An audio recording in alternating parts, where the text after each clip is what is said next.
വിദ്യാർത്ഥികൾക്ക് പഠനത്തിനൊപ്പം തൊഴിലവസരവും നൽകുന്ന internship Kerala portal സജ്ജമാക്കി സംസ്ഥാനം. ലക്ഷത്തോളം തൊഴിലവസരങ്ങളാണ് ഇതുവഴി സർക്കാർ, പൊതുമേഖല, സ്വകാര്യ സ്ഥാപനങ്ങളിൽ ലഭ്യമാക്കുന്നത്.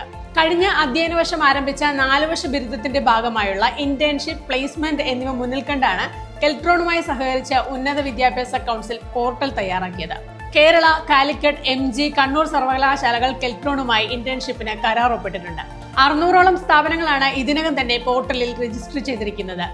ബാങ്കിംഗ് ആൻഡ് ഫിനാൻസ്, ലോജിസ്റ്റിക്സ്, ആരോഗ്യം, ടൂറിസം, വസ്ത്രമേഖല, media and entertainment, robotic, sports and fitness മേഖലകളിലാണ് കൂടുതൽ രജിസ്ട്രേഷൻ നടന്നിരിക്കുന്നത്. പഠനത്തിനൊപ്പം മെച്ചപ്പെട്ട കരിയർ ലഭ്യമാക്കുകയാണ് പോർട്ടലിന്റെ ലക്ഷ്യം.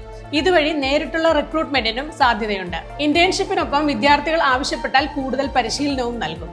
4 വർഷ ബിരുദത്തിന്റെ 4-8 സെമസ്റ്ററുകളിലാണ് ഇന്റേൺഷിപ്പ്. പെയ്ഡ്, ഫ്രീ, സ്റ്റൈപ്പൻഡ് എന്നിങ്ങനെ 3 തരത്തിലാണ് ഇന്റേൺഷിപ്പ് അവസരങ്ങളുള്ളത്. 2 മുതൽ 4 ക്രെഡിറ്റ് വരെ വിദ്യാർത്ഥികൾക്ക് ഇന്റേൺഷിപ്പ് കാലയളവിൽ ലഭിക്കും. പാഠ്യവിഷയത്തിനനുസരിച്ചാകും ഇന്റേൺഷിപ്പിനുള്ള സ്ഥാപനം തിരഞ്ഞെടുക്കാനാകുക. വിദ്യാർത്ഥിക്ക് സ്വന്തം പ്രൊഫൈൽ തയ്യാറാക്കാം. പഠിക്കുന്ന വിഷയം, അഭിരുചി എന്നിവ അനുസരിച്ച് ഇന്റേൺഷിപ്പ് തിരഞ്ഞെടുക്കാം. ജില്ലാ കോർഡിനേറ്റർമാരാകും ഇതിന്റെ ഏകോപനം. കോളേജുകളിലെ 4 വർഷ ബിരുദ പ്രോഗ്രാമിന്റെയും നൈപുണ്യ വികസന കേന്ദ്രങ്ങളുടെയും കോർഡിനേറ്റർമാർ പോർട്ടലിന്റെ നോഡൽ ഓഫീസർമാരാകും.